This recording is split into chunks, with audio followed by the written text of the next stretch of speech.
நீதியரசர் சுவாமிநாதன், என்னுடைய எஞ்சிய பதவி காலத்தை நான் சனாதன தர்மத்தின் அடிப்படையில் அணுக விரும்புகிறேன். ஏற்கனவே புரட்சியாளர் அம்பேத்கர் எழுதிய சட்டப்படியே இவர் அணுகிட்ட மாதிரியும் இனி எஞ்சிய காலத்தை தான் இவர் அணுக போற மாதிரியும். என்ன கொடுமைங்க, எப்படிப்பட்ட நாட்டுலங்க நம்ம வாழ்றோம்? எடப்பாடி மாதிரி அரசியல்வாதியை நம்பினா என்ன ஆகும்? நீட்ட இடத்துல எல்லாம் கையெழுத்து போடக்கூடிய ஆட்களை நம்பினா என்ன ஆகும்? யாரை நம்ப முடியும்? நம்ம யாரை நம்புவோம்? ஒரு எளிய மனிதனுடைய கடைசி நம்பிக்கை எந்த இடம்? நீதிமன்றம் போலாம், போய் நம்ம கேட்க முடியும். சட்டப்படி நமக்கு ரைட்ஸ் இருக்கு, இல்லாததை நம்ம கேட்கல. சட்டப்படி நமக்கு உரிமை இருக்கு, சட்டம் அந்த உரிமையை நமக்கு தந்திருக்குது. எனவே அதை நாம பயன்படுத்தி எப்படியாவது வாதாடி நீதியை நிலைநாட்டிடலாம் என்கிற நம்பிக்கையில் தானே ஒவ்வொரு குடிமகனும் இந்த நாட்டில் நம்பிக்கையோடு இருக்கிறான். அந்த நம்பிக்கையின் மீதான தாக்குதல் அல்லவா இது? உச்ச நீதிமன்றம் தானே சொல்லியது விதிகளை வகுங்கன்னு. எதற்கு இப்ப தடை போட்டீங்க? இந்திய உயர்கல்வி நிறுவனங்களில், இந்திய கல்வி வளாகங்களில் நடைபெற்றிருக்கிற தற்கொலைகள், உயிரிழப்புகளுடைய பட்டியல் எடுத்து பாருங்க. அந்த பட்டியலில் எத்தனை விழுக்காடு ஆதிக்க சமூகங்களை சார்ந்தவர்கள் இருக்கிறார்கள்? மாணவர்கள். எந்த மாணவரும் தற்கொலை செய்து கொள்ளக்கூடாது என்பதுதான் சமத்துவத்தை விரும்புகிற, சமூக நீதிக்காக இயங்குகிற, மானுடத்தை நேசிக்கிற நம்மை போன்றவர்களுடைய வேட்கை. ஒரு மாணவர் கூட, எந்த மாணவரும் உயர் சாதி மாணவராக இருந்தாலும் தற்கொலை செய்து கொள்ளக்கூடிய சூழல் அந்த வளாகத்துக்குள்ள இருக்கக்கூடாது. அதனால அவங்க தற்கொலை செஞ்சா பரவாயில்லையான்னு பொருள் எடுத்துக்க கூடாது. நம்ம அந்த பொருளை சொல்லல. ஆனால் வந்திருக்கிற விழுக்காட்டை பாருங்கள், அந்த ரேஷியோ. எந்த மாணவர்கள் தற்கொலை செய்து கொண்டிருக்கிறார்கள்? முழுக்க முழுக்க முழுக்க எஸ்சி எஸ்டி மாணவர்கள், பிற்படுத்தப்பட்ட சமூகத்து மாணவர்கள், சிறுபான்மை சமூகத்து பிள்ளைகள். இந்த மாணவர்கள் தான் தற்கொலை செய்து கொண்டிருக்கிறார்கள். ஏன்? பாகுபாடை களைவதற்கு ஒரு சட்டத்தை கொண்டு வந்தால், ஒரு விதிகளை உருவாக்கினால் அதை எல்லோரும் வரவேற்கத்தானே செய்யணும். இன்னும் சொல்ல போனால் எல்லாரும் இந்துக்கள், இந்துக்களை பாதுகாக்க வந்திருக்கிறோம்னு சொல்லக்கூடிய பிஜேபி அவர்களுடைய ஆட்சி காலத்தில் இந்துக்களை பாதுகாப்பதற்கு ஒரு விதி என்கிற அடிப்படையில் கூட நீ பார்க்கலாமே. பெரும்பாலும் இதுல இந்துக்கள் தானே. இப்ப ரோஹித் வெமுலா யாரு? இஸ்லாமியரா? இந்து தானே. பிற்படுத்தப்பட்ட மாணவர்கள் சொல்றோம், அவங்க எல்லாம் யாரு? இந்துக்கள் தானே. அந்த மாணவர்களுக்கு இப்படி ஒரு நிலை என்று சொன்னால் பாஜக பதறி துடிக்கணும்ல. பதறி துடிக்க மாட்டார்கள். இந்த ஐஐடி கேம்பஸ்ல எவ்வளவு பெரிய சம்பவங்கள்லாம் நடந்திருக்கு, எவ்வளவு பெரிய சம்பவங்கள். மாணவர்களுக்கு மட்டுமல்ல, ஆசிரியர்களாக பணியாற்றியவர்களுக்கே அப்படிப்பட்ட நெருக்கடிகள் உண்டு.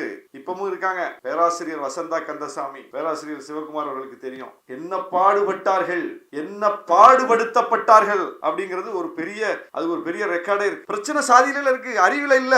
அறிவா சாதியா என்று பார்த்தால் ஐஐடியில் சாதிதான் என்று முடிவாகிறதை தவிர அறிவு என்று முடிவாகவில்லை. அப்புறம் அவர் எப்படி டைரக்டர் ஆக முடியும்? மாட்டு மூத்திரம் குடிச்சா உடம்புக்கு நல்லதுன்னு சொல்றவன் தான் டைரக்டர் ஆக முடியும். அதுதான் இப்ப நடந்திருக்கு. அவங்களுக்கு உச்ச விருதுகள் கூட கிடைக்கும். இப்ப கிடைச்சிருக்குல்ல.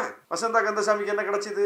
பேராசிரியர் என்கிற அந்த பதவி கூட கடைசி வரை கிடைக்கவில்லை. இது தெரியுமா? யாருக்காவது தெரியுமா? அவங்க கடைசி வரைக்கும் உதவி பேராசிரியர் தான். பொது நிகழ்ச்சியில ரஞ்சித் கூட ஒரு புகைப்படம் எடுக்கிறார். புகைப்படம் எடுத்து அதை சோசியல் மீடியால போட்டார். அபினவ், ஐஐடி மாணவர், அவர் சந்திச்ச நெருக்கடி இருக்கு பாருங்க ஐஐடி கேம்பஸுக்குள்ள. அப்போ மிகப்பெரிய செய்தியாச்சு. அந்த மாணவர் வெளியே வந்து பேட்டியெல்லாம் கொடுத்தார். போட்டு உண்டுகளான் பண்ணிட்டாங்க அவரை. ஏன்? ரஞ்சித் கூட ஒரு போட்டோ எடுத்ததுதான் ஐஐடி கேம்பஸ் எப்படி இயங்குகிறது என்பதனுடைய அடையாளம். வசந்தா கந்தசாமி மாதிரியே தகுதி உள்ள முரளிதரன் ஒரு பேராசிரியர், நான் சொல்றதுதான் 7-8 ஆண்டுகளுக்கு முன்னால இது மாதிரி 1000 கேஸ் டீல் பண்ணிருக்கோம். அவருக்கு எல்லா தகுதியும் உண்டு. அவரு பேராசிரியர் ஆக முடியல. அவரும் பிரஸ் மீட் வச்சாரு, போராட்டம் பண்ணாரு, எங்களை மாதிரி கட்சிகள் எல்லாம் கூப்பிட்டாரு, எல்லா தலைவர்களையும் சந்திச்சாரு. எப்படிப்பட்ட நெருக்கடிகள் யாருக்குங்கிறத பாருங்க. முரளிதரங்கிறவர் யாரு? முரளிதரங்கிறவர் சானவாசா? இல்ல முரளிதரங்கிறவர் யாரு? முரளிதரங்கிறவர் காதர் மைதீனா? முரளிதரங்கிறவர் ஜவாஹிருல்லாவா? யாரு? முரளிதரன் இந்து, வசந்தா கந்தசாமி இந்து. பாத்திமா லத்தீஃபுக்கு மட்டும்தான் அப்படி பிரச்சனை என்று நாம் நினைத்துக் கொண்டிருக்கிறோம். பாத்திமா லத்தீஃப் ஒரு முஸ்லீம், அதனால இந்த சங்கி கூட்டம் அப்படி பண்ணிருச்சு நம்ம சுருக்கி பார்க்க கூடாது. அபினவ் இந்து, சூரஜ் இந்து. இப்ப நான் போட்ட பட்டி ஐஐடி கேம்பஸ்ல மட்டும் நான் சொல்றேன். வசந்தா கந்தசாமி, முரளிதரன் 2 பேராசிரியர்கள், சூரஜ், அபினவ் 2 மாணவர்கள். நான் சான்று சொன்னதுல பாருங்க, பாத்திமா லத்தீஃப் ஒரு மாணவி. ஒரு 5 பேர் சொல்லியிருக்கேன். 5 பேர்ல 4 பேர் இந்து தாங்க, ஒருத்தர் தான் முஸ்லீம். அப்போ பிஜேபியும் இந்த ஆதிக்க வர்க்கங்களும் யாருக்கு எதிரானவர்கள்? எப்படி நம்ம பிள்ளைங்க ஐஐடிக்குள்ள போக முடியும்? எப்படி ஐஐஎம்குள்ள நுழைய முடியும்? அவனே போராடி வாதாடி எவ்வளவோ சிக்கல்களை எல்லாம் தாண்டி தான் அந்த கேம்பஸ்க்கு வர்றான். வந்தவனுக்கு சுதந்திரமாக படிக்கக்கூடிய சூழல் இல்லை. சாதி அடிப்படையிலான ஏற்றத்தாழ்வும் பாகுபாடும் நெருக்கடியும் அங்கே இருக்கிறது என்று சொன்னால் அடுத்தது எப்படி ஒரு மாணவர் அங்க போவான்? அச்சம் வராதா? பெற்றோருக்கு அச்சம் வராதா? பெற்றோர் என்ன ஒரு முடிவோடு இந்த பல்கலைக்கழகங்களுக்கு நம்ம பிள்ளைகளை அனுப்புறாங்க? நான் படிக்கல, என் தலைமுறையில யாரும் படிக்கல, எங்க அப்பா படிக்கல, அம்மா படிக்கல, தாத்தா படிக்கல, பாட்டி படிக்கல, யாருமே படிக்கல. என் பிள்ளை எப்படியாவது படிச்சிடணும், என் பிள்ளை எப்படியாவது நல்ல மதிப்பெண் பெற்று அந்த உயர் பல்கலைக்கழகங்களுக்குள்ள நுழைஞ்சிடணும், அவனுக்கு எப்படியாவது அங்க மெரிட்ல அட்மிஷன் கிடைச்சிடணும். இல்ல கிடைக்கலையா, இருக்கிற நகையை வித்தாலாவது, சொத்தை வித்தாலாவது, எதை வித்தாலாவது என் பிள்ளையை படிக்க வைக்க நான் தயாரா இருக்கிறேன் என்கிற முடிவுக்கு இன்னைக்கு ஒவ்வொரு பெற்றோரும் வந்திருக்கிறார்கள். பாஜகவுக்கு எதிர்நிலையில் இருக்கக்கூடிய கட்சிகளாலும் கூட்டணியாலும் ஒருங்கிணைக்கப்பட்டு வீதிகள் தோறும் விவாதிக்கப்பட்டிருக்க வேண்டிய தலைப்பு இந்த தலைப்பு. பாஜக தனக்கான அரசியலை செய்வதற்கு ஒரு சிறு வாய்ப்பு கிடைத்தாலும் அதை ஊதி பெரிதாக்கி எவ்வளவு பெரிய பிரச்சனையாக அதை சந்திக்கு இழுக்கிறது என்பதை நாம் பார்க்கிறோம். ஒன்றுமில்லாத விஷயங்களை கூட அவர்கள் எப்படி பேசுபொருள் ஆக்குகிறார்கள் என்று பார்க்கிறோம். தமிழ்நாட்டில் ஒரு 6 மாதத்திற்கு முன்னால் கூட திருப்பரங்குன்றம் மலையில் தீபத்தூண் என்று ஒன்று இருக்கிறது என்று யாருக்கும் தெரியாது. அப்படி ஒரு பிரச்சனை இருக்கிறது என்று யாருக்கும் தெரியாது. அங்கேதான் தீபம் ஏற்ற வேண்டும் என்று பாஜக சொல்லக்கூடிய அந்த குரலை அதற்கு முன்னால் திருப்பரங்குன்றத்தை சார்ந்த ஒரே ஒரு இந்து கூட சொன்னது கிடையாது. அப்படி நாம் கேள்விப்பட்டது கிடையாது. ஆனால் பாபர் மசூதியை போல 1000 தர்காக்களை, பள்ளிவாசல்களை இடித்து அகற்ற வேண்டும் என்று அவர்கள் 100 ஆண்டுகளுக்கு முன்பே வகுத்திருந்த திட்டத்தில் திருப்பரங்குன்றம் இருக்கிறது. அது நமக்கு தெரியாது. ஆனால் அதற்கான வாய்ப்புக்காக, அதற்கான சந்தர்ப்பத்திற்காக அவர்கள் காத்திருந்திருக்கிறார்கள் என்பது இப்போது நமக்கு தெரிகிறது. அப்படி ஒரு பிரச்சனையை கிளப்பி இல்லாத ஒன்றை இருப்பதாக காட்டி ஏதோ காலங்காலமாக அந்த தர்காவுக்கு அருகில்தான் தீபம் ஏற்றப்பட்டது வந்தது போல ஒரு தோற்றத்தை ஏற்படுத்தி அதை இந்த முதலமைச்சர் திராவிட மாடல் ஆட்சியில் வந்து கெடுத்து விட்டார் என்பது போல ஒரு குற்றச்சாட்டை வைத்து இந்துக்களின் உணர்வை இவர் புண்படுத்தி விட்டார் என்று ஒரு விவாதத்தை உருவாக்கி உடனே நீதிமன்றத்தின் வழியாகவே அவர்களுக்கு சாதகமான ஒரு தீர்ப்பை பெற்று அதை அரசை நடைமுறைப்படுத்த சொல்லி ஒரு நெருக்கடியை கொடுத்து அரசு அதை நடைமுறைப்படுத்தாவிட்டால் எனக்கு பாதுகாப்புக்கு வழங்கப்பட்ட பாதுகாவலர்களை அனுப்பியாவது நான் அதை நடைமுறைப்படுத்துவேன் என்று நீதிபதியவே சொல்ல வைத்து எப்பப்பா உடனே அடுத்த நாட்களில் ஊடகங்கள் திருப்பரங்குன்றத்தில் தீபத்தூணில் தீபம் ஏற்றாத அரசு அப்படின்னு தலைப்பு போடுறாங்க செய்தியை. அங்கு வழக்கமா தீபம் ஏற்ற இடத்துல தீபம் ஏற்றிட்டாங்க, எந்த பிரச்சனையும் இல்லை, நடந்துருச்சு விஷயம். ஆனால் அதை எப்படி அவர்கள் இல்லாத ஒன்றை கூட எப்படி அவர்களால் மிக வெற்றிகரமாக, மிக லாபகமாக இருப்பது போல் காட்ட முடிகிறது. இருப்பது போல் அல்ல, இருப்பதாகவே காட்ட முடிகிறது. இது ஒரு பக்கம். அப்ப எதிரிகள், நம்முடைய பகைவர்கள், கொள்கை பகைவர்கள் எவ்வளவு முனைப்போடும் எவ்வளவு செயல் திறனோடும் இருக்கிறார்கள் என்பதற்கான சான்று. இது மாதிரி 1000 சான்றுகளை சொல்ல முடியும். ஆனால் இந்த பக்கம் பாருங்க, பாஜகவின் ஆட்சியில் இந்துக்களின் பாதுகாவலர்கள் நாங்கள் என்று அவர்கள் கிளைம் பண்ணக்கூடிய, அவர்கள் உரிமை கொண்டாடக்கூடிய ஒரு ஆட்சியில் பல்கலைக்கழகங்களில் சாதி பாகுபாடு, கல்வி வளாகங்களில் சாதி பாகுபாடு, அந்த சாதி பாகுபாடை களைய வேண்டும் என்று சொல்லி நீதிமன்றத்திற்கு சென்று வாதாடி போராடி நீதிமன்றமே, உச்ச நீதிமன்றமே ஆமா இப்படி ஒரு பாகுபாடு இருக்கக்கூடாது, ஏன்னா சட்டமே சொல்லுதில்ல பாகுபாடு இருக்கக்கூடாதுன்னு, அரசியலமைப்பு சட்டம் சொல்லுதில்ல எல்லோரும் சமமாக நடத்தப்பட வேண்டும் என்பதை சட்டம் உறுதி செய்கிறது. சட்டம் அந்த வாய்ப்பை வழங்குகிறது. பாகுபாடே கூடாது, பாகுபாடே கூடாது என்பது வழிகாட்டும் நெறிமுறை அல்ல, பாகுபாடே கூடாது என்பது அறிவுரை அல்ல. கான்ஸ்டிடியூஷன்ல அது எப்படி சொல்லப்பட்டிருக்கிறது? பாகுபாடு கூடாது, அது ஒரு வழிகாட்டும் நெறிமுறையா? பாகுபாடு கூடாது, அது ஒரு அறிவுரையா? பாகுபாடு கூடாது ஒரு நீதி கதையா? என்னது? பாகுபாடு கூடாது, பாகுபாடு காட்டினால் கிரைம், குற்றம், பாகுபாடு காட்டினால் குற்றம், சட்டப்படி குற்றம், குற்றத்திற்கு தண்டனை உண்டு. அதுதானே?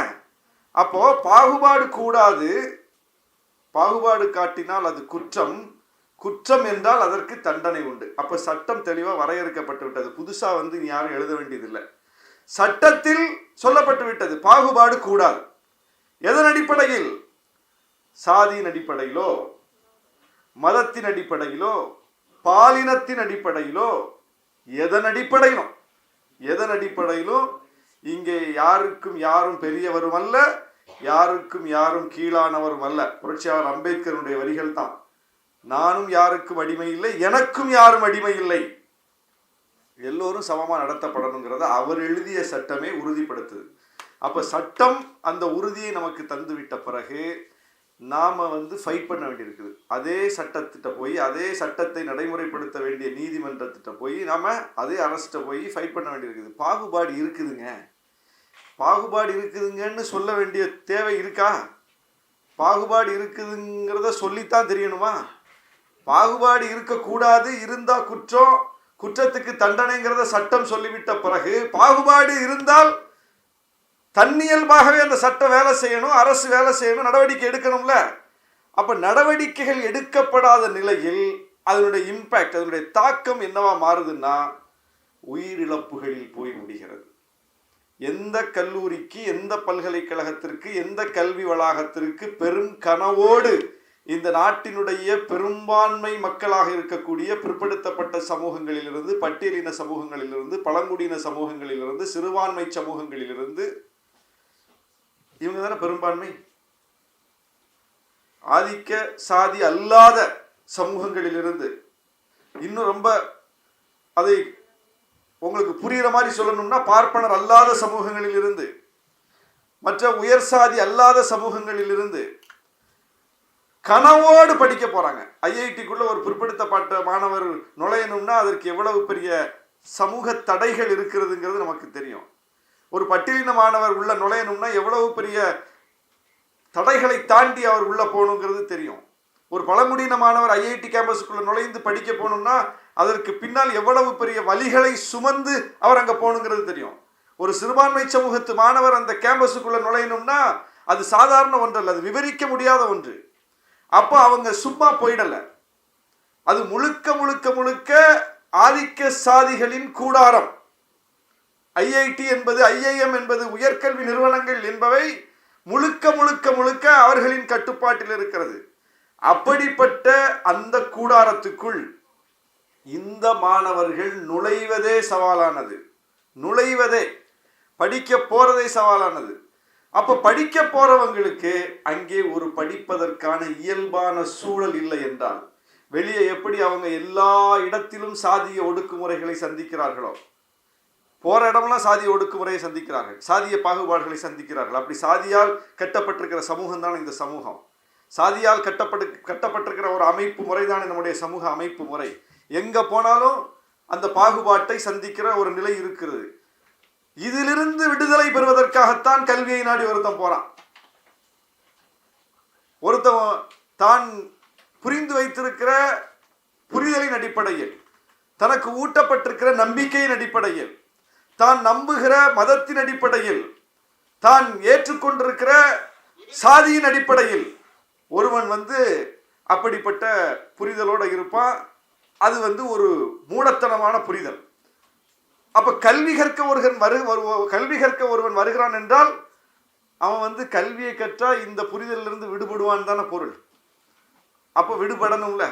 அப்போ வெளியே எவ்வளவு பெரிய சாதிய ஒடுக்குமுறைகளை, பாகுபாட்டை ஒருவன் சந்தித்தாலும் ஒரு கேம்பஸ்க்குள்ள வரும்போது அங்க எல்லாரும் படிக்க வந்தவங்களா இருப்பாங்க, கல்வி கற்க வந்தவங்களா இருப்பாங்க, தொழில்நுட்பத்தில் சாதிக்க வேண்டும் என்கிற வேட்கை உடையவர்களா இருப்பாங்க, தான் அறிவை பெற்று அந்த அறிவின் மூலம் ஒரு மனிதனாக வர வேண்டும், முழு மனிதனாக வர வேண்டும் என்கிற தேவை உடையவராக இருப்பாங்க. அப்படிப்பட்டவங்க தானே படிக்க வருவாங்க.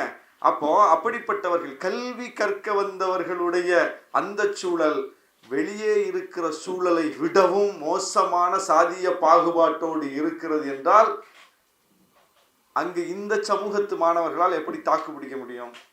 இவ்வளவு நாளும் இந்த இந்திய உயர்கல்வி நிறுவனங்களில், இந்திய கல்வி வளாகங்களில் நடைபெற்றிருக்கிற தற்கொலைகள், உயிரிழப்புகளுடைய பட்டியல் எடுத்து பாருங்க. அந்த பட்டியலில் எத்தனை விழுக்காடு ஆதிக்க சமூகங்களை சார்ந்தவர்கள் இருக்கிறார்கள்? மாணவர்கள். எந்த மாணவரும் தற்கொலை செய்து கொள்ளக்கூடாது என்பதுதான் சமத்துவத்தை விரும்புகிற, சமூக நீதிக்காக இயங்குகிற, மானுடத்தை நேசிக்கிற நம்மை போன்றவர்களுடைய வேட்கை. ஒரு மாணவர் கூட, எந்த மாணவரும், உயர் சாதி மாணவராக இருந்தாலும் தற்கொலை செய்து கொள்ளக்கூடிய சூழல் அந்த வளாகத்துக்குள்ள இருக்கக்கூடாது. அதனால அவங்க தற்கொலை செஞ்சா பரவாயில்லையான்னு பொருள் எடுத்துக்க கூடாது. நம்ம அந்த பொருளை சொல்லலை. ஆனால் வந்திருக்கிற விழுக்காட்டை பாருங்கள், அந்த ரேஷியோ. எந்த மாணவர்கள் தற்கொலை செய்து கொண்டிருக்கிறார்கள்? முழுக்க முழுக்க முழுக்க எஸ்சி எஸ்டி மாணவர்கள், பிற்படுத்தப்பட்ட சமூகத்து மாணவர்கள், சிறுபான்மை சமூகத்து பிள்ளைகள். இந்த மாணவர்கள் தான் தற்கொலை செய்து கொண்டிருக்கிறார்கள். ஏன்? அதுக்கு என்ன காரணம் சொல்லிடுவாங்கன்னா, அவனுக்கு படிப்பு வரல. அவனுக்கு படிப்பு வரல சார், அவன் கோட்டால வந்துட்டான் சார் உள்ள. சும்மா படிப்பு வராதவனெல்லாம் கோட்டால பிடிச்சி உள்ள தள்ளி கூட்டிட்டு வர்றீங்க, இடஒதுக்கீடை கொடுத்து உள்ள கொண்டு வர்றீங்க. இடஒதுக்கீடு முறையாக உயர் கல்வி நிறுவனங்களில் பின்பற்றப்படுவதில்லைங்கிறது அது இன்னொரு பிரச்சனை, அது வேற, அதுக்கு வருவோம் நம்ம அடுத்து தனி. ஆனால் இப்படி ஒரு சீல் போட்டுருவாங்க.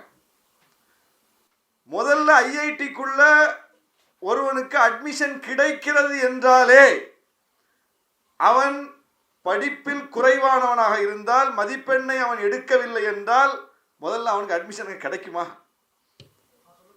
ஃபாத்திமா லத்தீஃப் தெரியும் உங்களுக்கு, தோழர் கூட தலைமை உரையில் சொன்னார். தற்கொலை செய்து கொண்டார் சென்னை ஐஐடி கேம்பஸ்ல. அவர் முதல் மாணவியாக முதல் மதிப்பெண் பெற்று தேர்வாகி வந்தவர். அவர் ஏன் தற்கொலை செய்து கொண்டார்? படிப்பு வரலன்னா. அந்த பெரும்பாலும் மாணவர்கள் நல்ல மதிப்பெண் எடுக்க முடியல என்பதற்காக தற்கொலை செய்து கொள்வதை நம்ம பார்க்கிறோம்.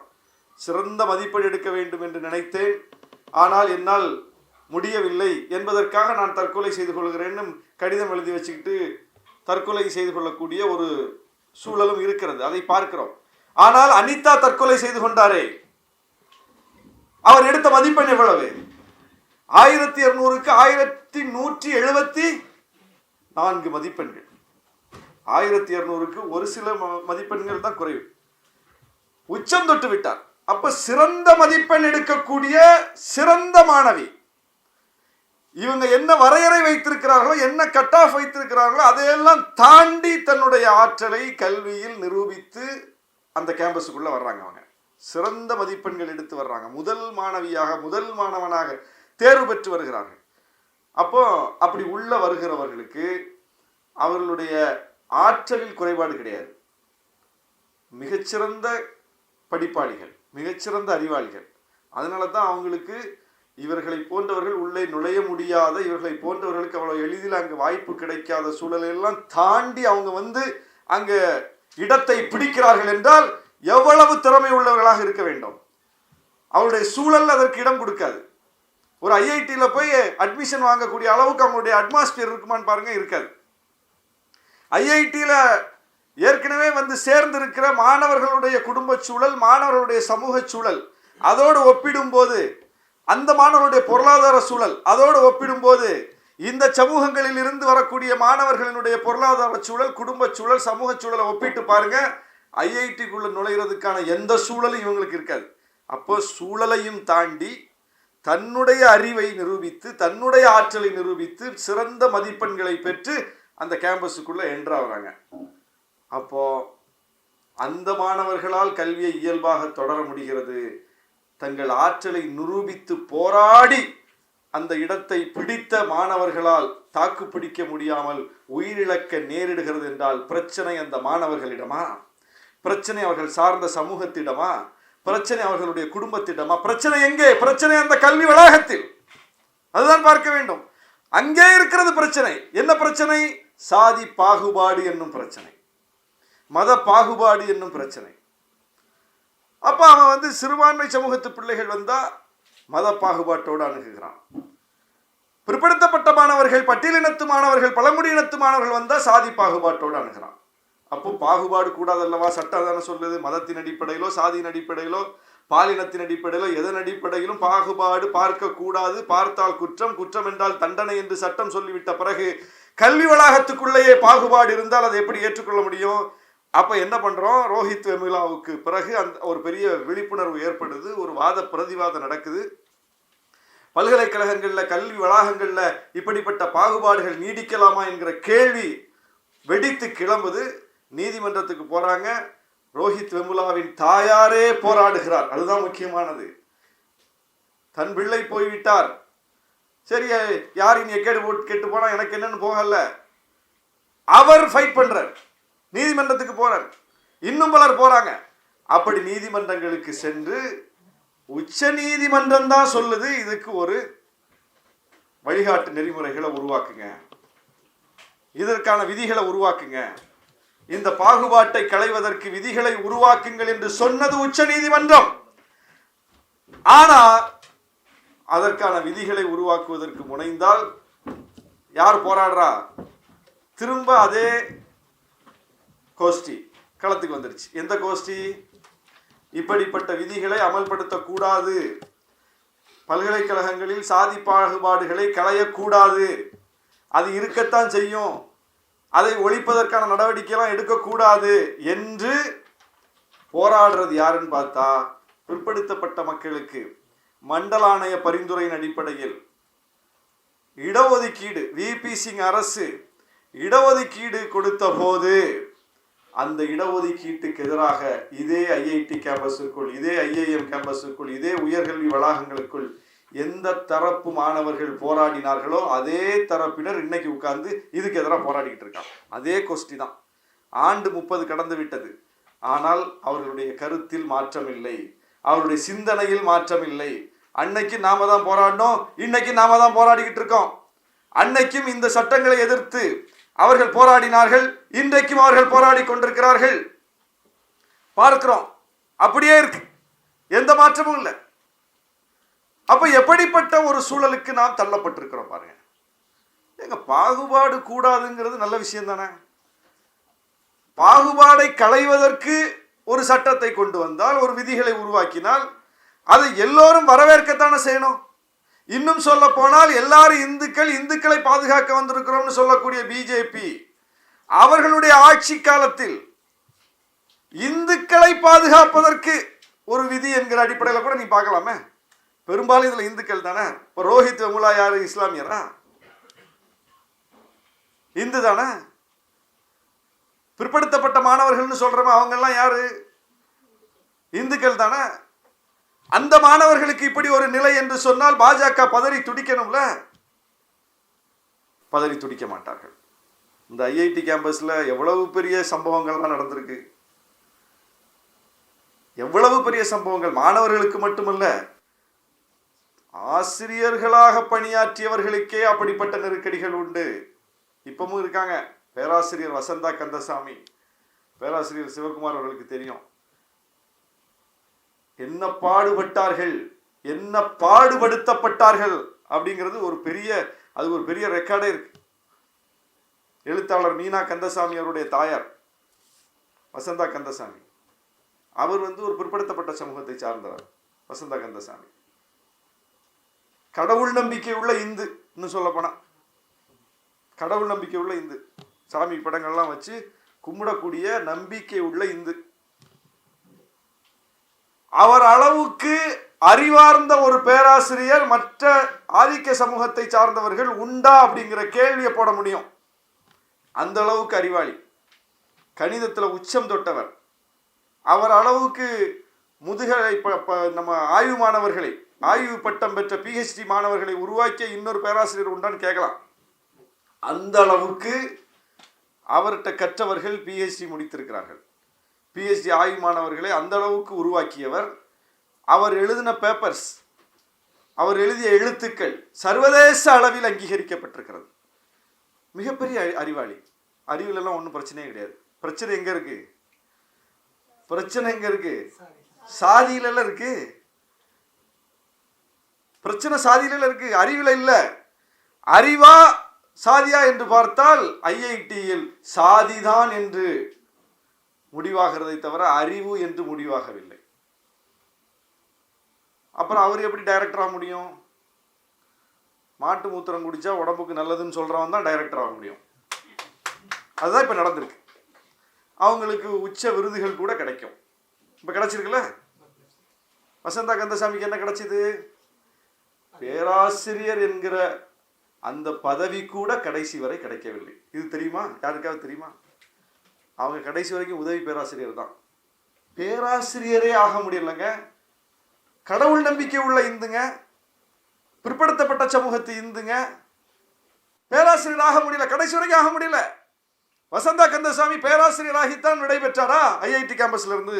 இல்லை, ஆக முடியல. வழக்கு நடத்தி பார்த்தாங்க, சிபிஐ என்கொயரி எல்லாம் நடந்துச்சு. அந்த அளவுக்கு நீதிமன்றத்தில் போய் போராடினாங்க. எந்த பார்ப்பன சமூகத்தை சார்ந்த பேராசிரியர் நீதிமன்றத்துக்கு போக வேண்டிய நெருக்கடி இருக்கு சொல்லுங்க? எந்த மற்ற உயர் சாதியை சார்ந்த பேராசிரியர்கள் தங்களுடைய நிலையை தக்க வைத்துக் கொள்வதற்காக அல்லது தங்களுக்கு வரவேண்டிய பதவிக்காக நீதிமன்றத்தில் போய் ஃபைட் பண்ண வேண்டியிருக்கு? எத்தனை வழக்கு இருக்கு? ஆனால் நீதிமன்றத்துக்கு போய் போராடினார் வசந்தா கந்தசாமி. நீதி கிடைக்கவில்லை. நம்ம திரைப்பட இயக்குனர் ரஞ்சித் கூட ஒரு பொது நிகழ்ச்சியில் அபினவ்ங்கிற மாணவர், ஐஐடி மாணவர், அந்த தம்பி அப்போ படிச்சுட்டு இருந்தார். இப்போ அது வெளியே படித்து முடித்து பெரிய இடத்துக்கு போயிருப்பாருன்னு நினைக்கிறேன், தொடர்பு இல்லை. நான் சொல்கிறது ஒரு 8 ஆண்டுகளுக்கு முன்னால் நடந்த சம்பவம். பொது நிகழ்ச்சியில் ரஞ்சித்து கூட ஒரு புகைப்படம் எடுக்கிறார். புகைப்படம் எடுத்து அதை சோசியல் மீடியாவில் போட்டார். அபினவ் ஐஐடி மாணவர். அவர் சந்தித்த நெருக்கடி இருக்கு பாருங்க ஐஐடி கேம்பஸுக்குள்ள. அப்போ மிகப்பெரிய செய்தியாச்சு. அந்த மாணவர் வெளியே வந்து பேட்டியெல்லாம் கொடுத்தார். போட்டு உண்டுகளான்னு பண்ணிட்டாங்க அவரை. ஏன்? ரஞ்சித்து கூட ஒரு ஃபோட்டோ எடுத்தது தான் ஐஐடி கேம்பஸ் எப்படி இயங்குகிறது என்பதனுடைய அடையாளம். கேரளாவை சார்ந்த சூரஜ் என்கிற ஒரு மாணவர் ஐஐடி கேம்பஸில் மாட்டுக்கறி சாப்பிட்டாருன்னு சொல்லி அடிச்சு அவர் ஒரு கண்ணே டேமேஜ் ஆகி போச்சு. அவ்வளவு பெரிய தாக்குதல். எத்தனை சம்பவம். வசந்தா கந்தசாமி மேலேயே தகுதி உள்ள முரளிதரன் ஒரு பேராசிரியர், நான் சொல்றதுதான் 7-8 ஆண்டுகளுக்கு முன்னால இது மாதிரி 1000 கேஸ் டீல் பண்ணியிருக்கோம். எத்தனை பிரச்சனை, 1-2? அவருக்கு எல்லா தகுதியும் உண்டு. அவர் பேராசிரியர் ஆக முடியல. அவரும் ப்ரெஸ் மீட் வச்சாரு, போராட்டம் பண்ணாரு, எங்களை மாதிரி கட்சிகள் எல்லாம் கூப்பிட்டாரு, எல்லா தலைவர்களையும் சந்திச்சாரு. எப்படிப்பட்ட நெருக்கடிகள் யாருக்குங்கிறத பாருங்க. முரளிதரங்கிறவர் யாரு? முரளிதரங்கிறவர் சானவாசா? இல்லை, முரளிதரங்கிறவர் யாரு? முரளிதரங்கிறவர் காதர் மைதீனா? முரளிதரங்கிறதுக்கு ஜவாஹிருல்லாவா? யாரு? முரளிதரன் இந்து. வசந்தா கந்தசாமி இந்து. ஃபாத்திமா லத்தீஃபுக்கு மட்டும்தான் அப்படி பிரச்சனை என்று நாம் நினைத்துக் கொண்டிருக்கிறோம். ஃபாத்திமா லத்தீஃப் ஒரு முஸ்லீம், அதனால இந்த சங்கி கூட்டம் அப்படி பண்ணிருச்சுன்னு நம்ம சுருக்கி பார்க்க கூடாது. அபினவ் இந்து, சூரஜ் இந்து. இப்ப நான் போட்ட ஐஐடி கேம்பஸ்ல மட்டும் நான் சொல்றேன். வசந்தா கந்தசாமி, முரளிதரன் 2 பேராசிரியர்கள், சூரஜ், அபினவ் 2 மாணவர்கள். நான் சான்று சொன்னதுல பாருங்க, ஃபாத்திமா லத்தீஃப் ஒரு மாணவி, ஒரு 5 பேர் சொல்லியிருக்கேன். 5 பேர்ல 4 பேர் இந்து தாங்க, ஒருத்தர் தான் முஸ்லீம். அப்போ பிஜேபியும் இந்த ஆதிக்க வர்க்கங்களும் யாருக்கு எதிரானவர்கள்? ஒட்டுமொத்த பிற்படுத்தப்பட்ட பட்டியலின பழங்குடியின சிறுபான்மையின அத்தனை பேருக்கும் எதிரானவர்கள் என்பதற்கு ஒரு கேம்பஸ் சாட்சியா இருக்கு பாருங்க. ஏன் உடனே இந்த மாணவர்கள் போராடினோடனே இந்த விதிகள் எல்லாம் நம்ம நடைமுறைப்படுத்தக்கூடாது என்று மாணவர்கள் போராடினோடனே எந்த உச்ச நீதிமன்றம் இதுக்கு விதி வகுக்கணும்னு சொல்லிச்சோ அதே நீதிமன்றமே இதற்கு தடை போடுகிறது என்றால் அவர்கள் எவ்வளவு வலிமையாக இருக்கிறார்கள், எவ்வளவு வலிமையாக இருக்கிறார்கள். நாமளும் தான் ரோட்ல கடந்து போராடிட்டு கிடக்கிறோம். எவ்வளவு பெரிய போராட்டங்கள் நடத்துறோம். நம்ம போராட்டத்துக்கு மதிப்பளித்து என்றைக்காவது இந்த நீதிமன்றங்கள் இப்படி ஒரு தடையை கொடுத்திருக்குமா? இப்படி ஒரு தீர்ப்பை கொடுத்திருக்குமா? இதை விட வலிமையான போராட்டத்தை நாம நடத்துறோமே. நாடே ஸ்தம்பிக்க வைக்கக்கூடிய போராட்டங்களை நாம் நடத்துகிறோமே. உடனே அந்த குரலுக்கு நீதிமன்றங்கள் மதிப்பளிக்குதா? 370 நீக்கம் காஷ்மீர், நாடு முழுவதும் போராட்டம் நடந்துச்சு. சிஏஏ சட்டம், நாடு முழுவதும் போராட்டம் நடந்துச்சு. எத்தனை விஷயங்களுக்கு நாடு முழுவதும் போராட்டம் நடக்குது. ஆணவ கொலை தடுக்க வேண்டும், நாடு முழுவதும் போராட்டம் நடக்குது. உடனே உச்ச நீதிமன்றம் தலையிட்டு உடனே இந்த மாசத்துக்குள்ள நீ எல்லா மாநில அரசும் இதுக்கு சட்டத்தை உருவாக்கணும்னு கெடு விதிச்சிருக்கா? உடனே இன்னைக்கு எனக்கு உடனே இது செய்யலைன்னா அடுத்த ரிப்போர்ட் கொடு. திருப்பரங்குன்றத்தில் கெடு விதிக்கிறார்ல, அதை செய்யாத அதிகாரிகள் ஆஜராகுங்க. என்னைக்காவது நீதிமன்றங்கள் இப்படி கடுமை காட்டியிருக்கா? ஆனா அவன் எவனோ ஒரு 4 பசங்க போராடுறாங்கன்னா உடனே அதுக்கு தடை. ஏன்? அவன் வேற இவன் வேற இல்லை, அதுதான் பிரச்சனை. அங்க போராடுற 4 பேரோ இங்க வந்து சேர்ல உட்கார்ந்துருக்க 4 பேரோ வேற வேற இல்லை. அவங்க கருத்து இவங்க கருத்து வேற கிடையாது. எல்லாம் ஒரே கருத்துள்ளவர்கள், ஒரே கருத்துள்ளவர்கள். சொல்றாருல நீதியரசர் சுவாமிநாதன், என்னுடைய எஞ்சிய பதவி காலத்தை நான் சனாதன தர்மத்தின் அடிப்படையில் அணுக விரும்புகிறேன். ஏற்கனவே புரட்சியாளர் அம்பேத்கர் எழுதிய சட்டப்படியே இவர் அணுகிட்ட மாதிரியும், இனி எஞ்சிய காலத்தை தான் இவர் அணுக போற மாதிரியும். என்ன கொடுமைங்க! எப்படிப்பட்ட நாட்டிலங்க நம்ம வாழ்றோம்? எவ்வளவு பெரிய ஆபத்து சூழ்ந்திருக்கிறது. எங்க போய் முடியும் இது? யாரை நம்பி இருக்கோம் நம்ம? இங்க இருக்கக்கூடிய அரசியல்வாதிகளை நம்பியா? இங்க இருக்கக்கூடிய ஊடகங்களை நம்பியா? இங்க இருக்கக்கூடிய அதிகார வர்க்கத்தை நம்பியா? யாரை நம்பி இங்க இருக்கக்கூடிய ஒரு குடிமகன் இருப்பான்? எடப்பாடி மாதிரி அரசியல்வாதியை நம்பினா என்ன ஆகும்? நீட்ட இடத்துல எல்லாம் கையெழுத்து போடக்கூடிய ஆட்களை நம்பினா என்ன ஆகும்? யாரை நம்ப முடியும்? நம்ம யாரை நம்புவோம்? ஒரு எளிய மனிதனுடைய கடைசி நம்பிக்கை எந்த இடம்? நீதிமன்றம். போலாம், போய் நம்ம கேட்க முடியும். சட்டப்படி நமக்கு ரைட்ஸ் இருக்கு, இல்லாததை நம்ம கேட்கல. சட்டப்படி நமக்கு உரிமை இருக்கு, சட்டம் அந்த உரிமையை நமக்கு தந்திருக்குது. எனவே அதை நாம பயன்படுத்தி எப்படியாவது வாதாடி நீதியை நிலைநாட்டிடலாம் என்கிற நம்பிக்கையில் தானே ஒவ்வொரு குடிமகனும் இந்த நாட்டில் நம்பிக்கையோடு இருக்கிறான்.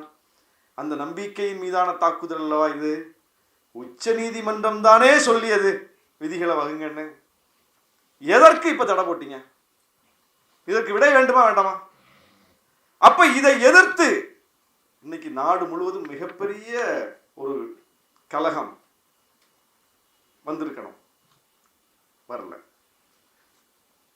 பிஜேபி எதிர்ப்புங்கிறது வெறுமனே தேர்தலில் கூட்டணி வச்சு கூட்டணி கட்சிட்ட 4 சீட்டு கூட்டி வாங்க முடியுமாங்கிற பிரச்சனையா? அப்போ அகில இந்திய அளவில் காங்கிரஸ் என்ன பண்ணிட்டு இருக்கு? மற்ற கட்சிகள் என்ன பண்ணிட்டு இருக்காங்க? தமிழ்நாட்டிலும் கூட பாஜகவுக்கு எதிர்நிலையில் இருக்கக்கூடிய நம்முடைய கூட்டணி நாம் இதை வெகுமக்கள் பரப்புக்கு கொண்டு சேர்க்க வேண்டும். போதாமை இருக்கு, போதாமை இருக்கு. மிகப்பெரிய அளவுக்கு இதெல்லாம் கையில் எடுக்கணும். இது சாதாரண விஷயம் கிடையாது. எல்லா கட்சிக்கும் மாணவர் அமைப்பு வச்சிருக்கிறோம். முதல்ல இது என்ன நடக்குதுன்னு நம்ம மக்களுக்கு நம்மளே புரிய வைக்கலன்னா இதுதான் பிரச்சனை. பிஜேபி இப்படி இருக்குமா? பிஜேபி இப்படி விட்டு வைக்குமா? நான் தான் சொன்னேன், இல்லாத ஒன்றை கூட எவ்வளவு சிறப்பாக எவ்வளவு முனைப்பாக அவர்கள் கிரியேட் பண்றாங்க. 2Gன்னு ஒன்றை எப்படி கிரியேட் பண்ணாங்க? எவ்வளவு சக்சஸ்ஃபுல்லா அதை கொண்டு போய் சேர்த்தாங்க. அவங்க திட்டத்தை எப்படி அதில் நிறைவேற்றினாங்க? நிறைவேற்றின பிறகு அதை கருத்து சொன்னவரே நான் அப்படிலாம் சொல்லலை, நான் அனுமானம் தான் சொன்னேன்ட்டு சொல்லிட்டு போயிட்டார். அதுக்கப்புறம் குற்றம் சாட்டப்பட்டவர் தான் தன்னை நிரூபிக்கணும். ஆராசா தான் போய் வாதாடி இல்லைங்க இப்படிங்க அப்படிங்க, அந்த ஆட்சியில் அப்படித்தான் கொடுத்தாங்க, இந்த ஆட்சியில் இப்படித்தான் கொடுத்தாங்க என்று சொல்லி அவர் நெருப்பாட்டில் நீந்தி அவர் தன்னை நிரூபித்து அவர் வெளியே வரணும். பழி சொன்னவன்லாம் அப்படியே ஓடிட்டான். இவர் சிறைக்கு போனார், இவருக்கு பதவி போச்சு, இவர் வழக்கை சந்தித்தார். இப்போ பழி சொன்னவன்லாம் எங்க? அப்போ எவ்வளவு திட்டமிட்டு எவ்வளவு நேர்த்தியாக எவ்வளவு செயல்திறனோடு அவர்களால் இல்லாத ஒன்றை கூட இருப்பதாக காட்டி தங்களின் திட்டத்தை நிறைவேற்ற முடிகிறதுன்னு பாருங்க. நம்ம இல்லாததை காட்ட சொல்லல, அனுமானத்துல பேச சொல்லல, இப்படி இருக்கலாம் அப்படின்னு அந்த லாம் போடல. நம்ம இருக்குது, பிரச்சனை இருக்குது, ஒவ்வொரு கேம்பஸ்லையும் இருக்குது, சாதி பாகுபாடு இருக்குது, மதத்தின் அடிப்படையில் பாகுபாடு இருக்குது. இது களையப்பட வேண்டும் என்று சட்டம் சொல்கிறது. இது குற்றம் என்று சட்டம் வரையறுத்திருக்கிறது. இந்த குற்றத்திற்கு தண்டனை உண்டு. தண்டனைக்குரிய ஒரு குற்றத்தை செய்கிறார்கள். இதை எப்படி அனுமதிக்கிறீங்க என்று கேட்பது கடமை. ஆனால் நடக்குது, எல்லா கேம்பஸ்லையும் நடக்குது. எப்படி நம்ம பிள்ளைங்க ஐஐடிக்குள்ளே போக முடியும்? இனிமேல் எப்படி ஐஐஎம்குள்ளே நுழைய முடியும்? அவனே போராடி வாதாடி எவ்வளவோ சிக்கல்களை எல்லாம் தாண்டி தான் அந்த கேம்பஸ்க்கு வர்றான். வந்தவனுக்கு சுதந்திரமாக படிக்கக்கூடிய சூழல் இல்லை. சாதி அடிப்படையிலான ஏற்றத்தாழ்வும் பாகுபாடும் நெருக்கடியும் அங்கே இருக்கிறது என்று சொன்னால் அடுத்தது எப்படி ஒரு மாணவர் அங்கே போவான்? அச்சம் வராதா? பெற்றோருக்கு அச்சம் வராதா? பெற்றோர் என்ன ஒரு முடிவோடு இந்த பல்கலைக்கழகங்களுக்கு நம்ம பிள்ளைகளை அனுப்புறாங்க? நான் படிக்கல, என் தலைமுறையில் யாரும் படிக்கல, எங்கள் அப்பா படிக்கல, அம்மா படிக்கல, தாத்தா படிக்கல, பாட்டி படிக்கல, யாருமே படிக்கல.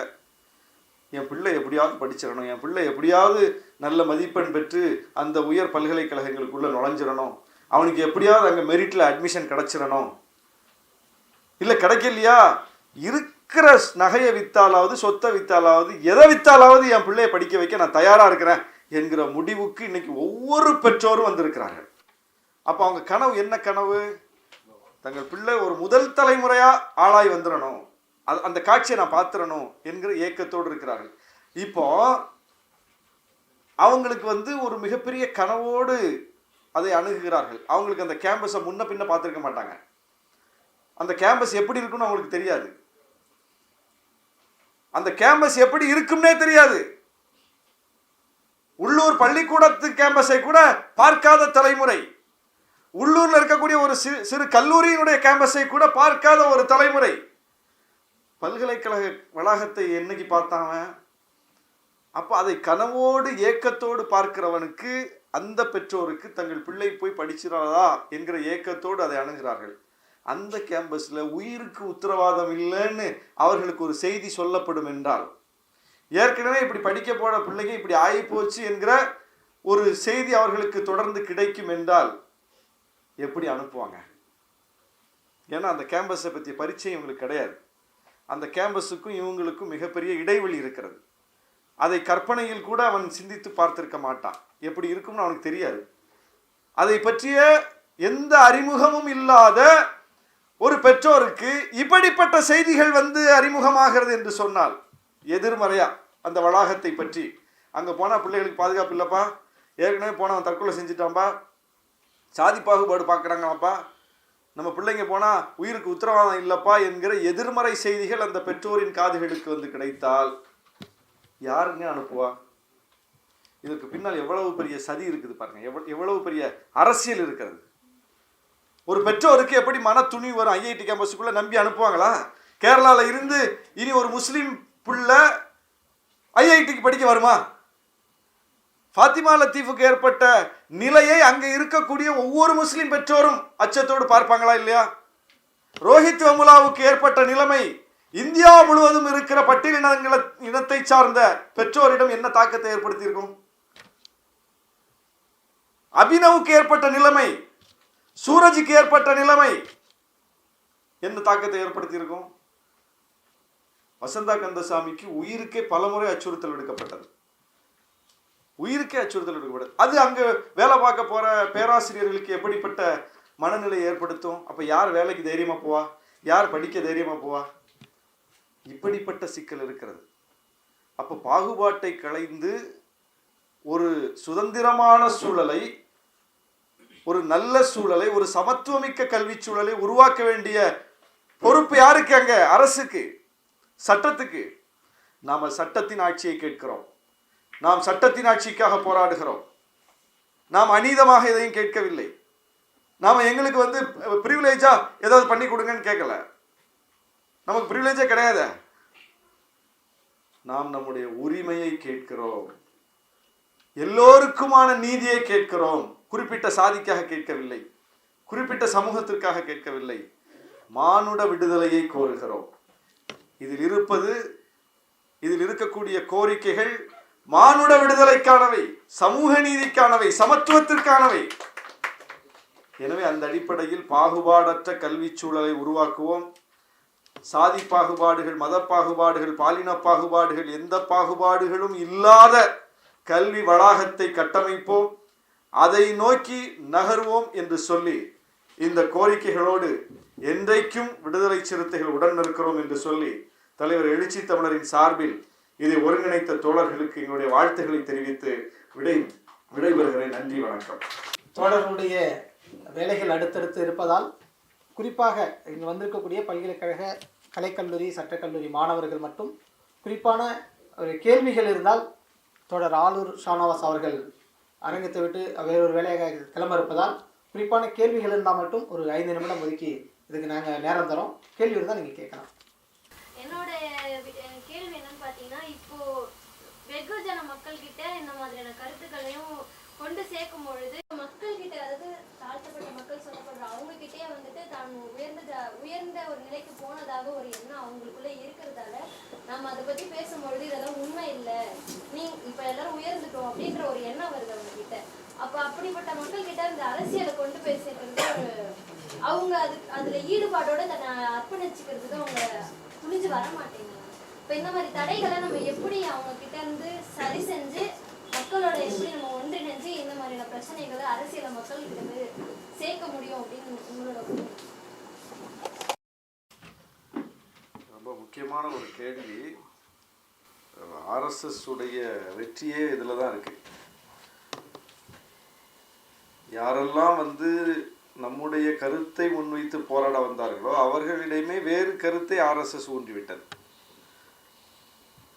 இப்போ பட்டியலின மக்களினுடைய உரிமைக்காக களத்திற்கு வந்த இயக்கங்கள் கடைசியில் அதில் எந்த இடத்துக்கு போயிட்டாங்கன்னா, எங்களுக்கு இந்த பேர் வைங்க, எங்களுக்கு இந்த பேரில் அழைக்காதீங்க என்று சொல்லக்கூடிய ஒரு நிலைப்பாட்டுக்கு போயிட்டாங்க. எங்களை எஸ்சின்னு சொல்லாதீங்க, எஸ்சி பட்டியலிருந்து எங்களை வெளியேற்றுங்க அப்படிங்கிற ஒரு இடத்துக்கு போயிட்டாங்க. அப்போ எஸ்சிங்கிறத இழிவாக பார்க்குறீங்களா அப்படின்னு கேட்டால் அதுக்கு நேரடியான பதில் இல்லை அவங்கள்ட்ட. அப்போது எப்படிப்பட்ட டைவர்ஷன் பாலிடிக்ஸ் இங்கே இன்னும் எப்படிப்பட்ட நிலைமையை சந்திச்சுக்கிட்டு இருக்கோம். ஒவ்வொரு இடத்திலும் சாதி பாகுபாட்டை பார்த்து கொண்டிருக்கிறோம். அதிலிருந்து விடுபடுவதற்கான போராட்டத்தை நாம் நடத்தி கொண்டிருக்கிறோம். அதில் ஒரு நகர்வை கண்டிருக்கிறோமே தவிர விடுதலை அடைந்து விட்டோமான விடுதலை அடையலை. அப்படி ஒவ்வொரு சமூகத்துக்குமான தனித்த பிரச்சனைகள் இருக்கின்றன. அந்த பிரச்சனைகளுக்காக நாம் போராட வேண்டிய தேவையுடையவர்களாக இருக்கிறோம். ஆனால் நம்மளை டைவர்ட் பண்ணி அவர்களினுடைய திட்டத்தை அரங்கேற்றி கொண்டே வருகிறார்கள். அதுக்கு எந்த இடையூறும் இல்லை அவங்களுக்கு. இன்னும் சொல்ல போனால் முன்பை விட மிக வேகமாக தங்கள் திட்டத்தை நடைமுறைப்படுத்திட்டு இருக்காங்க. அதில் ரொம்ப குறிப்பாக பார்க்க வேண்டியது அவங்க கையில் எடுத்திருக்கக்கூடிய அந்த முழக்கம். இந்துக்கு எதிரி யாரு? முஸ்லிமு, கிறிஸ்தவர்கள். பிற்படுத்தப்பட்டவர்களுக்கு எதிரி யாரு? பட்டியலினத்து மக்கள். இங்கே இப்போ ஏன் நாங்கள் பிஜேபி இடம்பெறுகிற அணியில், பிஎம்கே இடம்பெறுகிற அணியில் இடம்பெற மாட்டோம், விசிகே ஒரு நிலைப்பாட்டோட இன்னைக்கும் உறுதியாக எங்கள் தலைவர் தெளிவுபடுத்துறாருன்னா அதுதான் அந்த சோசியல் இன்ஜினியரிங் தான் காரணம். இந்த சோசியல் இன்ஜினியரிங் எவ்வளோ ஆபத்தானது இது. அப்போது இதை நீங்கள் இந்த ரெண்டு முழக்கத்தை எடுத்து வச்சு ஒரு மறு ஆய்வுக்கு உட்படுத்துங்க, ஒரு போஸ்ட்மார்ட்டம் பண்ணி பாருங்கள். இந்துக்கு எதிரி யாரு? முஸ்லீமா? எப்படி முஸ்லீம் எதிரியா இருக்க முடியும்? பிற்படுத்தப்பட்டவர்களுக்கு பட்டியலின மக்கள் எதிரியா எப்படி இருக்க முடியும்? என்ன லாஜிக் இருக்கு? இதை நீங்க பொதுமக்கள்கிட்ட புரியும் வகையில பேசணும். அது அங்கதான் பிரச்சனை இருக்கு. இந்துட்ட போய் கேட்கணும், உன் பையன் என்னவா ஆகணும்னு நினைக்கிற? ஒரு இந்துட்ட போய் கேளுங்க, உன் பையன் என்னவா, உன் மகள் என்னவாக ஆகணும்னு நினைக்கிறீங்க? என் மகள் படிச்சு உயர்ந்த இடத்துக்கு போனோம். ஒரு சட்டம் படிக்கக்கூடிய ஒரு இந்து மாணவியினுடைய பெற்றோர்கிட்ட போய், அந்த இந்து பெற்றோர்கிட்ட போய், உங்கள் பொண்ணு சட்டம் படிச்சுட்டு இருக்காங்களா, அவங்க என்னவா ஆகணும்னு நினைக்கிறீங்க? அவங்க நீதிபதி ஆகணும்னு நினைக்கிறீங்கன்னு சொல்லுவாங்களா மாட்டாங்களா? அல்டிமேட் கோல் அதுதானே, இலக்கு அதுதானே. எந்த நீதிபதி ஆகணும்? அவங்க சுப்ரீம் கோர்ட் வரைக்கும் போகணும் அப்படின்னு சொல்லுவாங்க. சரி, சுப்ரீம் கோர்ட் நீதிபதி ஆகணும்ல, உங்கள் மகள் ஆகணும்ல. சுப்ரீம் கோர்ட் நீதிபதியாக உங்கள் மகள் ஆக முடியாமல் அந்த இடத்த அடைச்சிக்கிட்டு இருக்கிறது முஸ்லீமா? எத்தனை உச்ச நீதிமன்ற நீதிபதிகள் முஸ்லீம் இருக்காங்க?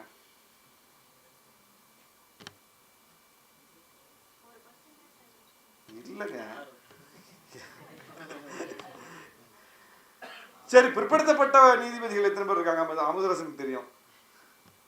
உச்ச நீதிமன்றத்தில் பிற்படுத்தப்பட்ட சமூக நீதிபதிகள் எத்தனை பேர்? பிற்படுத்தப்பட்ட சமூக எண்ணிக்கை எவ்வளோ? மக்கள் எண்ணிக்கை. அந்த பிற்படுத்தப்பட்ட சமூகங்களில் படித்து சட்டம் படித்து உச்ச நீதிமன்ற நீதிபதி ஆகக்கூடிய தகுதி படைத்தவர்கள் எத்தனை பேர் இருக்காங்க? நீ எங்க காயலங்கடையில் வேலை செய்யற ஒரு பிற்படுத்தப்பட்ட இந்து கொண்டு போய் சுப்ரீம் கோர்ட் நீதிபதி ஆக்குன்னு நம்ம சொல்லல. யார் ஆக்க சொல்றோம்?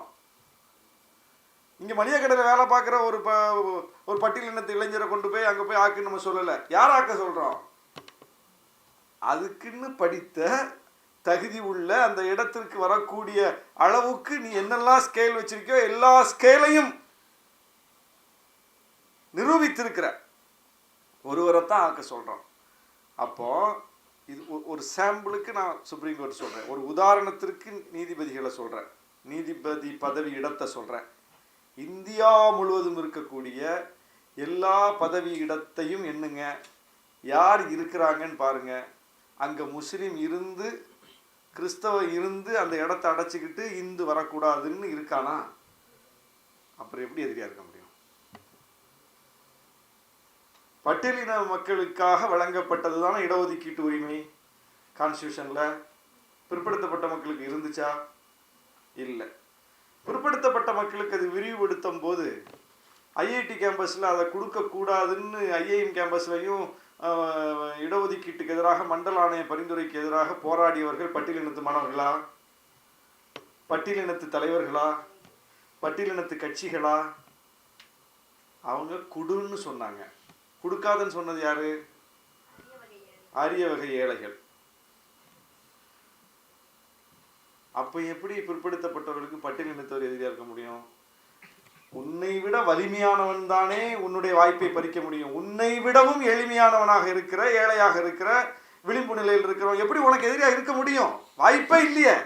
உன் வாய்ப்பை எப்படி, பிற்படுத்தப்பட்டவன் வாய்ப்பை எப்படி பட்டியலினத்தவன் பறிக்க முடியும்? என்ன லாஜிக் இருக்கு? இந்துவின் வாய்ப்பை எப்படி முஸ்லீம் பறிக்க முடியும்? என்ன லாஜிக் இருக்கு? எந்த லாஜிக்கும் இல்லைங்க. ஆனா எவ்வளவு வெற்றிகரமாக இந்த முழக்கத்தை அவன் கொண்டு போய் கிராஸ் ரூட்ல சேர்த்து நம்ப வச்சுட்டான் பாருங்க.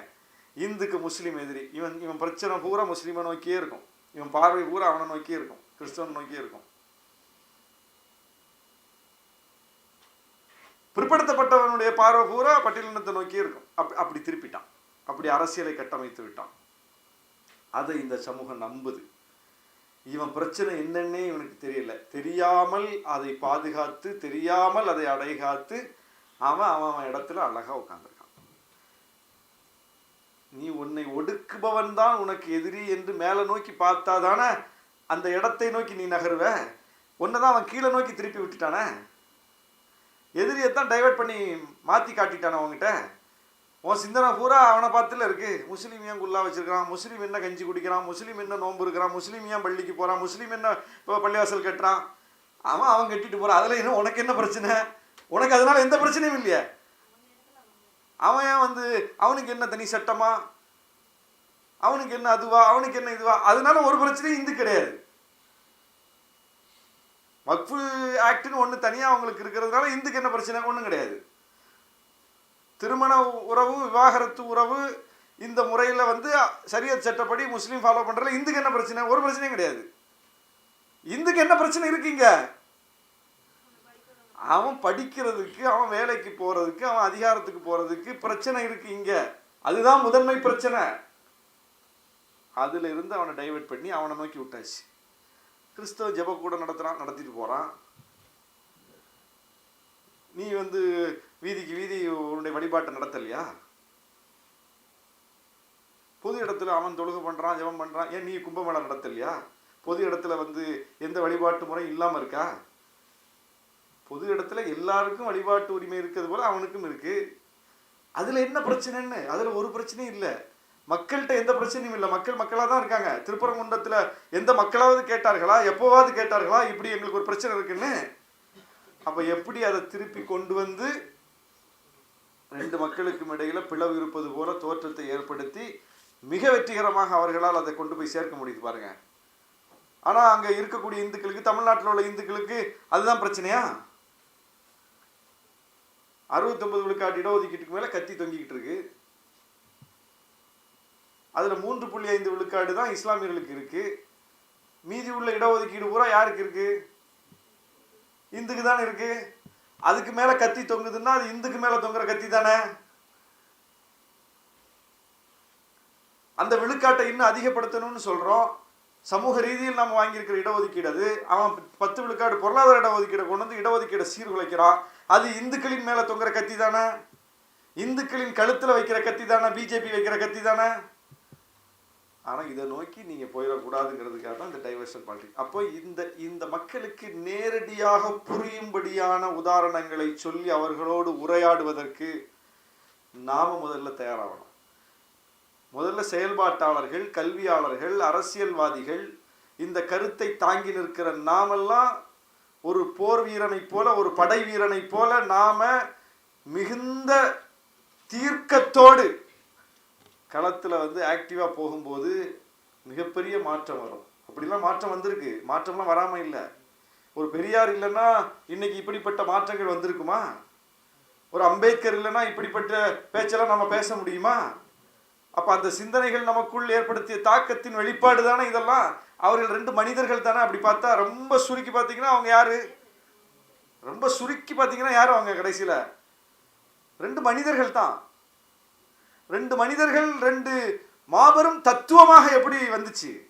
அப்ப நாம வெறும் மனிதர்கள் கிடையாது, அதுதான் பொருள் அதுல இருந்து. அப்ப நாமும் சிந்திச்சு மக்கள்கிட்ட போய் வேலை செஞ்சு சளைக்காம, எப்படி சளைக்காம நோய்வாய்ப்பட்ட நேரத்திலும் அம்பேத்கர் இறுதி மூச்சு அடங்குகிற வரை தன்னுடைய சிந்தனைகளை வெளிப்படுத்தினாரோ, செயல்பட்டாரோ, 95 வயசுலையும் தியாகராயர் பொதுக்கூட்டம் வரைக்கும் ஐயோ அம்மான்னு கத்திக்கிட்டே மேடையில சரீர வரைக்கும் உயிர் மூச்சோடு எப்படி பெரியார் பணியாற்றினாரோ அப்படி நாமும் நம்மேல் போட்டுக்கொண்டு இந்த பணிகளை களத்திற்கு நாம ஓயாமல் போனா கட்டாயம் மாற்றம் வரும், கட்டாயம் மாற்றம் வரும். எப்படி எல்லா மாநிலங்கள்லையும் ஒரு சூழல் இருக்கு, தமிழ்நாட்டில் வேறுபட்ட சூழலை உருவாக்கி வச்சிருக்கோம். அப்ப நாம செயல்படாம இருந்தா இந்த வேறுபட்ட சூழலை காட்ட முடியாத. அப்ப நம்முடைய செயல்பாடு தானே அதை அன்னைக்கு நிரூபிச்சிருக்கு. அப்ப நம்முடைய செயல்பாடு என்பது முக்கியமானது. சளைக்காமல் போராடுவோம். நன்றி.